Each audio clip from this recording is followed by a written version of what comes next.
Hello everyone, how are you all? I hope you're doing very well.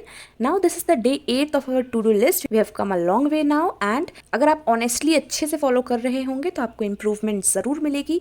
बहुत सारे ऐसे aspirants हैं जो कह रहे हैं कि अभी ये सारे टारगेट्स जो हैं वो पूरे नहीं हो पाते हैं या मॉक्स में कम मार्क्स आ रहे हैं, तो कोई बात नहीं, आप बस फॉलो करते रहिए। आपका डे प्रोडक्टिव हो रहा है ना, आप ये देखिए कि आप अच्छे से सारे सेक्शंस को डेफिनेट टाइमिंग्स दे पा रहे हैं ना। जो एक टेबल मैंने आपको मेंटेन करने बोला था ना फर्स्ट डे में, जहाँ पर आप लिखेंगे current affairs, editorial, reasoning, quant, इस तरीके से सब कुछ लिखेंगे।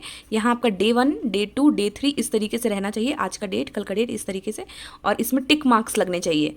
तो आपको दिख जाएगा कि मैंने कौन वाले टॉपिक आज नहीं किया है। तो नेक्स्ट डे आप जब पहुंचते हैं तो सबसे पहले उसी टॉपिक को करिए और उस दिन उसको ज़्यादा अच्छे से करिए। ये होता है तरीका। इस तरीके से आपकी कुछ चीज़ें ऐसा नहीं है कि बिल्कुल ही लेफ्ट आउट हो जाएंगी। ओके, मॉक्स में मार्क्स अगर नहीं बढ़ रहे हैं तो देखिए कि आपके वीक एरियाज कहाँ पे हैं, उन पे ज़्यादा फोकस करिए एंड धीरे धीरे मार्क्स ज़रूर बढ़ेंगे। Now without wasting much time, let's begin. First part will be for the beginners and the next part will be for those who are already preparing. Screen पे आपके टाइमिंग आ जाएगी ताकि आपको प्रॉब्लम ना हो। Okay, so let's begin. Current affairs में आपको क्या करना है, डेली वीडियो आपको हर दिन की तरह देखनी है। आप कोई भी चैनल से वॉच कर सकते हैं जिसको आप फॉलो कर रहे हैं। डेली करंट अफेयर्स का PDF। अब कोई भी न्यू एस्पायरेंट होगा ना तो आप इस वीडियो से स्टार्ट मत करिएगा। If you are someone new and has come to this video randomly, तो प्लेलिस्ट जो है वो बनी हुई है, आप डे 1 से स्टार्ट करिएगा। बिकॉज बहुत सारे ऐसे टर्म्स है ना जो मैं यहाँ पर नहीं बोलूँगी, क्योंकि मैं ऑलरेडी 7 डेज से वही बोल रही हूँ कि हाँ, कोई भी चैनल का आप वॉच कर सकते हैं, अड्डा 247 से कर सकते हैं या कपिल सर का वीडियो वॉच कर सकते हैं। बहुत सारी ऐसी एक्स्ट्रा में चीज़ें मैंने स्टार्टिंग के वीडियोस में बताई हैं आपको, आप जाके वो वीडियो देखिए, उसके बाद इस पे आइएगा। ठीक, डेली वीडियो आपको देखनी है, डेली करंट अफेयर्स का PDF पढ़ना है। अफेयर्स क्लाउड से सब्सक्रिप्शन नहीं लिया होगा तो अभी भी आप जाके ले सकते हैं, डिस्क्रिप्शन में आपको हमेशा लिंक मिल जाएगा। ठीक है, डेली करंट अफेयर PDF तो आपको सिर्फ एक बार रीडिंग हल्की सी देनी होती है। अच्छा, इसको लोग कहते हैं कि कैसे हम 15 मिनट्स में डेली करंट अफेयर्स PDF को पढ़ सकते हैं। आप इसे क्या कर सकते हैं, जो Q&A वाला PDF होता है ना, उसके सिर्फ क्वेश्चन आंसर को डेली पढ़ लिया करिए। उसमें ज़्यादा क्वेश्चंस नहीं रहते हैं, सिर्फ क्वेश्चन एंड आंसर को पढ़ लिया करिए, वो आपके दिमाग में रहेगा। उसके बाद आप क्या किया करिए, वीकली जो Q&A PDF आती है उसको एक बार रिवाइज कर लिया करिए, तो आपका सब रिवीजन हो जाएगा। मेनली जो हमको पढ़ना है ना वो हमारी मंथली Q&A PDF आती है। जैसे हम अभी अप्रैल में हैं तो हम मार्च मंथ का डेली 10 to 15 पेजेस कवर कर रहे हैं, उसको हमको बिल्कुल अच्छे से पढ़ना है। देखिए, एक स्टडी PDF आती है, वो क्वेश्चन आंसर के फॉर्मेट में नहीं रहती है, ठीक है, वो भी बहुत अच्छी होती है, उसमें सारे के सारे पॉइंट वाइज सारी डिटेल्स अच्छे से रहती हैं। और एक Q&A PDF होता है जहाँ पे हमें क्वेश्चन आंसर, उसके बाद जो लिखा है उसको छोड़ना नहीं है, उसके बाद जो लिखा है उसको अच्छे से पढ़ना है। तो बहुत सारे ऐसे लोग होते हैं ना जिनको इस फॉर्मेट में ज़्यादा अच्छे से याद रहते हैं, I was one of them. इसलिए मैं हमेशा Q&A PDF को रिकमेंड करती हूँ।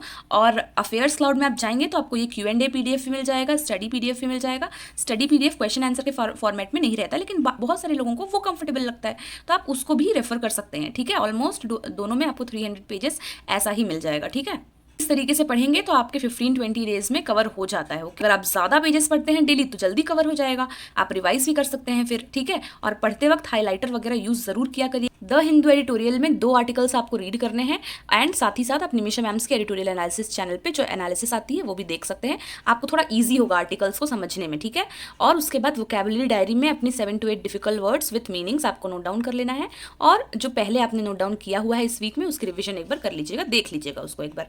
क्वांटिटेटिव एप्टीट्यूड में simplification 15 question, approximation 15, number series भी हमने पढ़ लिया था उसके भी 15, और क्वाड्रेटिक भी हमने लास्ट सेशन में पढ़ लिया था तो उसके भी 15। ये 75 क्वेश्चन पहले करने से पहले आप ये पहले ढूंढेंगे कि मैं कहाँ से ये सारे बनाऊं, उसके बाद आप रेडी जब हो जाएंगे तब आप करना स्टार्ट करेंगे।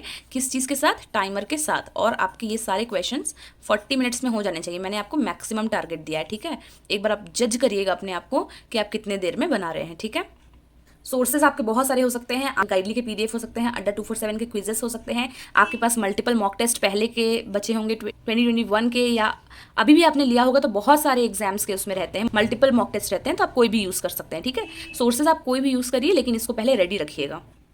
उसके बाद प्री लेवल का DI आपको 4 सॉल्व करना है, और मैं आपको बता दूं स्टैंडर्ड टाइम एक DI को सॉल्व करने में आपको 2 से 3 मिनट्स लगने चाहिए। एकदम स्टैंडर्ड टाइम बता रही हूँ, लेकिन फिलहाल आपको अगर 4 मिनट्स भी लग रहे हैं ना एक DI में तो भी कोई बात नहीं, आप सॉल्व करिए। 5 मिनट्स भी लग रहे हैं ना, कोई बात नहीं, आप सॉल्व करिए। ठीक है, धीरे धीरे ही इंप्रूव होगा। इवन मैं भी स्टार्ट करूँगी तो मुझे भी थोड़ा सा टाइम लगेगा। ओके, तो बिल्कुल हमें घबराना नहीं है किसी भी चीज़ में। उसके बाद करियर डिफाइनर जो चैनल है वहाँ पर जाकर टाइम एंड वर्क की वीडियो आपने देखनी स्टार्ट की थी, लास्ट सेशन में मैंने आपको बोला था, उस वीडियोज़ को ज़रूर वॉच कर लीजिएगा। और आप ट्राई करिए ना कि पूरी वीडियोज़ आप वॉच कर ही लीजिए, टाइम एंड वर्क को वहाँ से फिनिश कर लीजिए। करियर डिफाइनर जो चैनल है, ठीक है, प्लेलिस्ट बनी हुई है, उसमें जितनी वीडियोज़ होंगी उसको वॉच कर लीजिएगा। ओके, आज नहीं भी हो पाएगा तो कोई बात नहीं, डोंट स्ट्रेस, आप रुक नहीं रहना, चल रहना धीरे धीरे, your small efforts will count one day. Okay, reasoning में inequalities 5 question, syllogism 5 question, coding decoding 5 question, order ranking 3 question, और ये सारा आपको एक बार में करना है। इसको भी आप टाइमर लगा लीजिएगा। कोडिंग डिकोडिंग आज 5 अलग अलग क्वेश्चन करिएगा, ठीक है, और कौन वाले, लेटेस्ट पैटर्न वाले, जो सिंबल वाले होते हैं वो वाले करिएगा। तो इतने क्वेश्चन आप अच्छे से टाइमर लगा के कि 5 क्वेश्चन जो है 2 मिनट में 5 क्वेश्चन बोले हैं, तो इसमें का एक ही क्वेश्चन आपका लगभग 2 से 3 मिनट लेगा, उस हिसाब से डिसाइड कर लीजिएगा। और ऑर्डर रैंकिंग के 3 अलग अलग सेट, ओके, उस हिसाब से टाइमिंग डिसाइड कर लीजिएगा, उसके बाद बनाना स्टार्ट करिएगा। ओके, अब हर कुछ टाइमर में करना है, करना क्या क्या है वो आप भी जानते हैं, सिलेबस आप भी जानते हैं, लेकिन यहाँ पर मैं जिस चीज़ पे फोकस कर रही हूँ वो ये है कि आप टाइम के साथ चीज़ों को करें, क्योंकि प्री में वही आपको काम आएगी। ओके, 1000 पजल सीरीज़ की एक वीडियो आज फिर से देख लीजिएगा, अंकुश लांबा सर की, एंड उसके बाद अपने आप अपने तरीके से अपने वे में 4 अलग से पजल्स कहीं से लीजिए और अपने से सॉल्व करिए, और ट्राई किया करिए कि एक प्री लेवल का पजल्स आपसे 3 से 4 मिनट्स में बन जाए। कैसे टाइमिंग पे आना है आपको ना, प्री लेवल के पजल्स बहुत आसान होते हैं, इसलिए जल्दी वो बनने चाहिए। 2 minutes is the standard time, ताकि हम क्या एम कर रहे हैं कि एक ऐसा दिन आए कि आप एग्जाम में जब बैठे, रियल एग्जाम में, तो आपसे 100% क्वेश्चन सॉल्व हो जाएं। इसलिए ये ज़रूरी है कि एक प्री लेवल का पजल आप 2 से 3 मिनट में बनाएं। आपको ज़्यादा टाइम भी लगता है तो कोई बात नहीं। ओके, अगर आपके पास थोड़ा सा टाइम बच जाता है इन सबको करने के बाद, तो इनपुट आउटपुट का क्या कॉन्सेप्ट होता है ना, उसको वीडियोज़ के थ्रू लर्न कर लीजिएगा। Input output is the next topic, इसका कॉन्सेप्ट होता क्या है, कैसे सॉल्व किया जाता है, इसको लर्न कर लीजिएगा अगर टाइम बच जाता है तो। ओके, इंग्लिश में देखिए सेक्शनल मॉक आपको देने ही है, मैंने आपको स्टार्टिंग से बताया है कि आपको सेक्शनल मॉक देने हैं, ठीक है, तो प्री लेवल का एक सेक्शनल मॉक सॉल्व करिएगा, और हर दिन आपका यही कोशिश होना चाहिए कि आपका मार्क्स जो है यहाँ पर इंप्रूव हो रहा है। एक मेंस लेवल का सेशन देख लीजिए अड्डा या ऑलिव बोर्ड से, उसके बाद डबल फिलर्स के क्वेश्चन 20 क्वेश्चन आपको करने हैं, और एरर डिटेक्शन के 20 क्वेश्चन आपको करने हैं। रूल्स अभी तक आपने जितने भी पढ़े हुए हैं उसका रिवीजन कर लीजिएगा, and lastly we need to take a mock test, and उसका प्रॉपर एनालिसिस आपको करना है, ठीक है। मॉक टेस्ट लीजिए और देखिए वीक एरियाज क्या हैं, उन पे ज़रूर वर्क किया करिए। ये जो मैं चीज़ें बताती हूँ ना, उस पर एक आध चीज़ें आप रिप्लेस भी कर सकते हैं उन चीज़ों से जो कि आपके वीक एरियाज हैं, तो मॉडिफिकेशन कर सकते हैं आप, इसलिए प्रॉपर एनालिसिस किया करिए, ठीक है। अपने मार्क्स कमेंट सेक्शन में शेयर करना मत भूलिएगा। Okay, so that was all, let's move to the next part.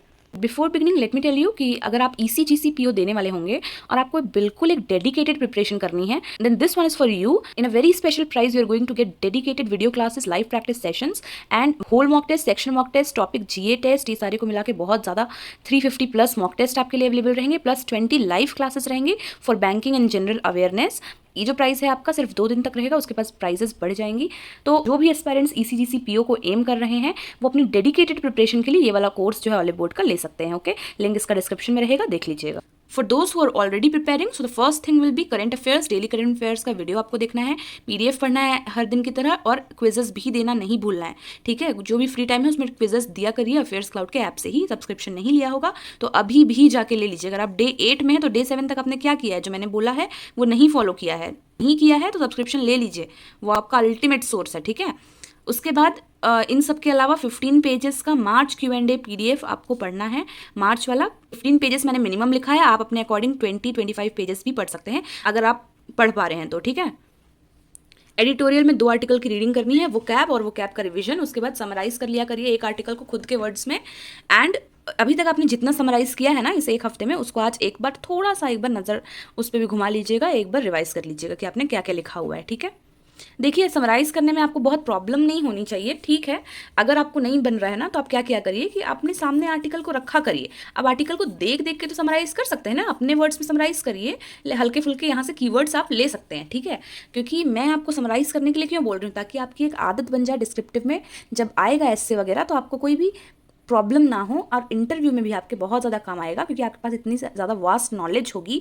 और इंटरव्यू वगैरह से पहले हल्का फुल्का इससे रिवीजन कर सकते हैं कि आपने अभी तक जो भी पढ़ा है एडिटोरियल वगैरह में, वो बहुत हाईलाइटेड टॉपिक्स होते हैं, ठीक है, तो आपको बहुत यूजफुल होगा। ओके, उसके बाद क्वांट में simplification 10 question, approximation 10 question, number series 10 question, quadratic equation 10 question, ये सारे आपके 15 से 18 मिनट्स में हो जाने चाहिए। ओके, DI वाली वीडियो जो आप करियर डिफाइनर से देख रहे थे, करियर डिफाइनर चैनल से, उसे फिनिश कर लीजिएगा। और टाइम एंड वर्क भी आपने फिनिश कर लिया था वीडियोस। तो आज आप खुद से 10 क्वेश्चन सॉल्व करने की कोशिश करिएगा। जो भी आपने कॉन्सेप्ट्स लर्न किए थे ना, उस कॉन्सेप्ट्स का यूज़ करके 10 क्वेश्चन सॉल्व करिएगा, ठीक है। और आज आप एक मेंस लेवल की DI भी खुद से सॉल्व करने की कोशिश करिएगा, ओके। कोई भी सेशन इसके लिए वॉच करिएगा मेंस वाला, ताकि अगर आपसे नहीं भी बनता है ना, तो आप फिर सेशन की मदद से समझ सकेंगे। रीजनिंग में मॉक एक प्री लेवल का आपको सॉल्व करना है 20 मिनट्स दे करके, और एक सेक्शनल मॉक आपको मेंस लेवल का करना है 60 मिनट्स का होता है, ठीक है। अब अगर आपने सेक्शनल मॉक नहीं परचेज किया है अभी तक, एक हम ये कर सकते हैं कि आपको जो भी फ्री मैंने मॉक टेस्ट प्रोवाइड किए हुए हैं ना, या आपने जहाँ पर भी मॉक टेस्ट का पैकेज लिया होगा, वहाँ पर मेंस के जो एक मॉक टेस्ट आपको मिले होंगे, तो वहाँ से ही आप एक मॉक टेस्ट को ले सकते हैं। इसमें सिर्फ रीजनिंग का पार्ट सॉल्व कर लीजिएगा। इस तरीके से आपका वो सेक्शनल कहलाएगा, है ना, कि आपने सिर्फ उसी को दिया तो उसमें 60 मिनट्स का टाइमिंग बस सॉल्व करके उसको सबमिट कर दीजिएगा, मार्क्स अपने आप देख लीजिएगा, ठीक है। उसके बाद उसकी एनालिसिस ज़रूर करिएगा। देखिए, मेंस वगैरह के मॉक में भी मार्क्स कम आएंगे आपके, बट आपको डरना बिल्कुल भी नहीं है, ठीक है। अपना बस बेस्ट दीजिए आप। इसके क्वेश्चन बहुत आसान नहीं होते हैं, लेकिन आपको फेमिलियर करने के लिए मैं ये चीज़ बोल रही हूँ कि आज आपको एक मेंस का सेक्शनल मॉक देना है। ये दोनों चीज़ें करके एनालिसिस अच्छे से करनी है, ठीक है। और ऐसा नहीं कि आप पूरे क्वेश्चन फिर करने बैठ जाएंगे जो आपसे नहीं बने होंगे एग्जाम देते वक्त। आप उसको छोड़ दीजिएगा, आगे जो भी मेंस का हम सॉल्व करते हैं ना, प्रैक्टिस करते हैं, उस समय वो काम आएगा। फिलहाल आप ये देखिएगा किस टाइप के आपसे क्वेश्चन बन रहे थे और किस टाइप के नहीं बन रहे थे, और उसमें से एक आध दो सॉल्व करने की कोशिश करिएगा। इंग्लिश में आज आपको एक सेक्शनल प्री मॉक देना है, ठीक है, प्री लेवल का। उसके बाद आपको जो भी उसमें आपके वीक एरियाज थे, या जो आप नहीं अटेम्प्ट कर पाते हैं, या जिस टाइप के क्वेश्चन आपके हमेशा गलत हो जाते हैं, उन पे आज वर्क करिए। आप खुद से वर्क करेंगे, कुछ सेशंस देखिए, कुछ प्रैक्टिस करिए, खुद से वर्क करिए उसके ऊपर, ठीक है। लॉजिक्स देखिए कि मैं क्या सॉल्व कर रहा था, बट उसका आंसर क्या है और क्यों ऐसा आंसर है। सॉल्यूशंस देख के आपकी आधी एनालिसिस हो जाएगी, ठीक है। ये सारी करके उसके बाद फिर एक सेक्शनल प्री मॉक दीजिएगा। तो आपको थोड़ा सा समझ में आना चाहिए कि इंप्रूवमेंट हुआ कि नहीं हुआ, इसलिए पहले एक मॉक, फिर उसके ऊपर वर्क करिए वीक एरियाज के ऊपर, उसके बाद फिर से एक मॉक। लास्टली आपको एक होल मॉक टेस्ट देना है विद प्रॉपर एनालिसिस, एंड अपने मार्क्स भी मुझसे शेयर करिएगा। That was all for today my dear aspirants. मैं बहुत मेहनत कर रही हूँ आपके पीछे, और आपको भी मेहनत करनी है अपने पीछे, ओके। कहीं से भी कोई कसर नहीं छोड़नी है, बिल्कुल हमें लगे रहना है, और इस साल हमें जॉब लेकर ही रहनी है, ओके।